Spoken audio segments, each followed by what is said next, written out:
여러분 안녕하세요. 지금 나라가 여러분들 아시다시피 굉장히 혼란스럽습니다. 더군다나 풍수 구은 시대, 제가 몇 년 전서부터 풍수 구은 시대는 앞으로 어떤 일들이 벌어질 것인지 여러 번 말씀을 드렸는데 2025년 이제 풍수 구은 시대의 두 번째 해입니다. 그런데 사실 어느 정도 나라가 혼란스러울 것이다 예상을 했지만 갑작스런 윤 대통령의 12월 달에 비상계엄으로 인해서 지금 탄핵 심판, 지금 재판까지 받고 있고 윤 대통령께서는 구속된 상태에서 아직도 석방이 안 된 상태에서 지금 재판을 받게 되고 있습니다. 그런데 이러한 부분이 2025년 을사년에는 우리 대한민국이 사실은 굉장히 어렵고 혼란스럽고 아니면 뭐 전쟁이 일어날 수도 있고 통일이 될 수도 있다, 이런 예언들이 계속해서 있었습니다. 그래서 제가 더 몇 년 전에 영상을 올렸을 때 2025년 10월달 병술월이 되면 통일이 된다는 예언이 있다, 이런 것도 제가 영상을 올린 적이 있는데 일단 25년이 되었고요. 그리고 을사년 입춘까지 지났기 때문에 본격적인 을사년 뱀때가 시작됐습니다. 그런데 이제 제가 오늘 드리고 싶은 말씀은 우리나라의 이 혼란스러운 상황을 만든 것이 과거에는 종중 좌파, 아니 친북 좌파죠. 친북 좌파나 종북 좌파들이 영향을 행사를 해서 나라를 어지럽게 했었는데 지금은 이 종북 좌파들보다는 친중 좌파, 종중 좌파들이 훨씬 더 위험합니다.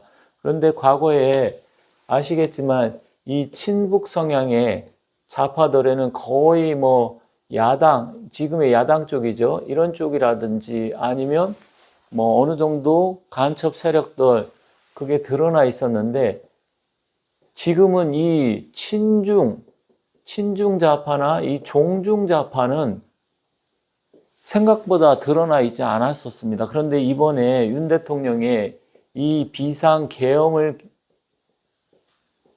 통해서 이 친중이라든지 종중 좌파들이 거의 뭐 수면 위로 다 튀어나와가지고 많은 분들이 알게 되었습니다. 그래서 심각하구나 많이 알게 됐는데, 사실 우리 대한민국은 과거에는 이 친북 좌파 세력이 위험했지만 지금은 이 종중 친중 좌파 세력이 훨씬 더 위험합니다. 이 친북 좌파 같은 경우는 지금 국힘당 같은 경우는 거의 없어요. 국힘당에는 이 친북 좌파 세력이 거의 없지만 이 친중 종중 좌파는 이 국힘당에도 여러 명이 있습니다. 여러분들이 아시겠지만 뭐 누구라고 제가 지금 여기서 말씀드리지 않겠지만 행적이라든지 행태가 수상한 사람들이 이 국힘당에도 많아요. 그런데 이 친중 종중 좌파는 국힘당뿐만 아니라 야당에도 많고요. 또 언론계, 그리고 출판, 영화, 예술 이런 쪽뿐만 아니라 그리고 국회도 상당히 많고요. 또 사법부 카르텔도 이 영향을 굉장히 많이 받아요. 그래서 대한민국에 이 친중 종중 좌파 없는 곳이 없습니다. 그런데 사실 친북 좌파는 어느 정도 드러나 있어가지고 옛날 주사파를 의시해가지고 예측이 되는데 이게 약 한 뭐 지금 현재 한 20% 정도라고 하면 이 종중 친중 좌파가 무려 80%가 넘어요. 그러니까 8대2 정도로 이쪽이 영향력이 훨씬 더 큽니다. 그렇다고 하면 과거에는 이 간첩이라고 하는 친북 좌파들이 간첩이라고 했었죠. 그런데 이 친중 종중 좌파는 이 간첩이란 말도 쓸 수가 없습니다. 왜 그러냐면 간첩은 이 친북 좌파라든지 북한만이 간첩으로 되어 있고 이 친중이나 종중 좌파들한테는 이 간첩이란 말을 쓰지를 못해요. 왜? 간첩법이 없기 때문에. 그래서 민주당에서 극구 이 간첩법을 개정을 하려고 하는 거 못하게 한 거잖아요. 그런데 이 친중 좌파, 종중 좌파의 그 우두머리 수괴가 시진핑이잖아요. 근데 이 시진핑의 기운이 이제 거의 끝나간다. 그래서 시진핑도 사실은 제가 봤을 때는 많이 가야 한 뭐 2년 내지 길게 가면 3년 안으로 끝난다. 그래서 시진핑의 수명은 3년밖에 남지 않았다. 그래서 3년 이내로 시진핑이가 실각이 되든지, 실각이라는 것은 이제 쫓겨난다는 얘기죠. 아니면 자연적으로 사망을 한다든지 그렇게 됩니다. 이렇게 되면 중국도 엄청난 대변화가 올 것이고요. 물론 시진핑이가 사망하고 실각한다고 해서 이 친중 종중 좌파가 없어지는 건 아니지만 사실 시진핑이 들어서 옛날에 후진타오라든지 장쩌민이 있을 때는 이렇게까지 친중 종중 좌파들이 날뛰지 않았었는데 시진핑이가 정권을 잡은 지 13년 만에 우리 대한민국이 거의 이렇게 친북에서 종중, 친중으로 거의 세력이 넘어갔어요. 그런데 이 친중, 종중이 더 위험한 게 뭐냐면 자본력이 막강합니다. 자본력이라는 게 과거에는 북한에서 공작금을 내려보내고 했지만 얘네들 이 북한은 돈이 없어요. 그런데 친중, 종중은 전 세계적으로 1대1로라고 해서 웬만한 나라를 다 지금 침투를 해서 간첩 행위를 하고 있고요. 또 우리 대한민국 같은 경우도 이 중국에서 쏟아붓는 돈이 친중 좌파들한테 1년에 무려 1조에서 2조 가까이 쏟아붓고 있습니다. 그러면 예를 들어서 1조라고 하면 10,000명한테 1억씩 줄 수 있는 거예요. 10,000명, 10,000명. 그러면 사실 2조라고 하면 20,000명 정도한테 줄 수 있겠죠. 그러면 얘네들이 1년에 방송문화 이런 쪽 기자 아니면 언론계 그리고 정치인 해야 뭐 국회의원 300명이고 거기다 뭐 나부랭이까지 따진다고 하면 한 500명 정도만 1억씩 뿌려도 500억밖에 안 돼요. 그래서 대한민국에 약 1만 명 정도한테 이렇게 1억 내지 2억씩 뿌려대면 대한민국 자체를 완전히 먹을 수가 있습니다. 근데 북한은 그런 돈이 없어요. 물론 아직도 종북 좌파들이 날뛰고 있고 여러 가지에서 암약을 하고 있지만 이들의 세력보다 더 위험한 게 이 친중 종중 좌파입니다. 그래서 여러분들께서 이걸 아셔야 되는데 지금 암암리에 민주당이나 야당 쪽에서 화교라든지 조선족들한테 법률을 개정을 하면서 투표권도 주지요. 또 제가 또 영상 올렸지만 혜택 주는 게 어마어마하게 많습니다. 우리 대한민국 국민한테 주는 혜택보다는 이 화교라든지 조선족한테 주는 혜택이 어마어마하게 많아요. 대학교 입학할 때도 점수에서 쉽게 의대라든지 심지어 로스쿨 이런 데 쉽게 들어갈 수 있게끔 하죠. 그리고 집을 살 때도 대출에도 엄청난 혜택을 주게 되고 거의 이자도 안 받게 되죠. 그리고 4대 보험 가입해가지고 의료보험뿐만 아니라 고용보험 다 타먹게 하죠. 집을 사면 지원비 나와, 또 아이들 태어나면 거기 지원비 나와, 또 비자라든지 이런 거 쉽게 받을 수 있게끔 해주고 거기다 투표권까지 몇 년 이상 살면 주고 이거 미친 짓 아닙니까? 이루 헤아릴 수 없을 정도로 많이 주는데 결국 이 중공이 1년에 1, 2조 뿌린 게 돌아가는 혜택은 이거보다 훨씬 더 크다라는 것이죠.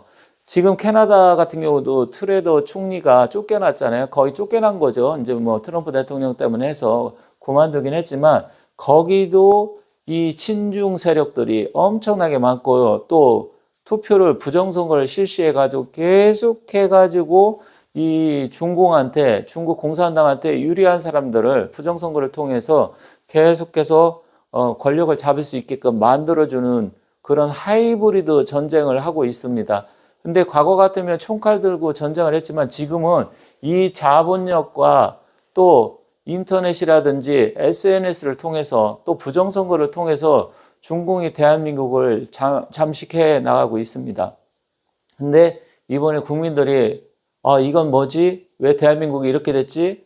어느 날 갑자기 윤 대통령께서 비상계엄을 하다 보니까 이제서야 조금씩 깨어나고 있는데 아직도 50% 가까이는 깨어나지 못하고 있어요. 이 사람들이 최소한 앞으로 10%에서 20% 정도는 더 깨어나고 나머지 30% 정도는 아무리 한다고 해도 깨어나지 못하니까 조금 더 깨어나야 됩니다. 그런데 다행스러운 것은 여론조사 보면 전라도 호남 지역에 이제 많은 국민들이 깨어나기 시작하면서 윤 대통령 지지율이 40%가 넘어가는 조사도 나오고 있잖아요.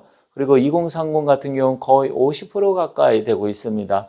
지금 깨어나지 않으면 북한이 문제가 아니고요. 이 중공한테 넘어가서 우리나라 속국되는 것은 일도 아니고 과거처럼 뭐 예를 들어 대통령이나 뭐 높은 사람 된다 그러면 세자 책봉 받듯이 중공이 홍콩처럼 홍콩 같은 경우 행정관을 거의 뭐 선거로 뽑는다고 하지만 중공에서 임명한 사람이 거의 행정관이 되잖아요. 그럼 우리 대한민국도 중공의 속국이 되는 것은 일도 아닙니다.